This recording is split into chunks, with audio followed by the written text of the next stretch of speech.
बा।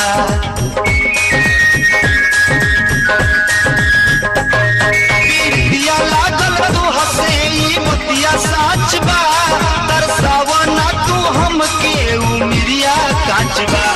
जब सुलह सिंगार तू करेलू, जब सुलह सिंगार तू करेलू, मर करी ऐसन जरेलू। उड़ जाई फ्यूज तुहार गोरिया बेचना, नगद चाहे उधार गोरिया बेचना, तोहरे बा बाजार गोरिया बेचना।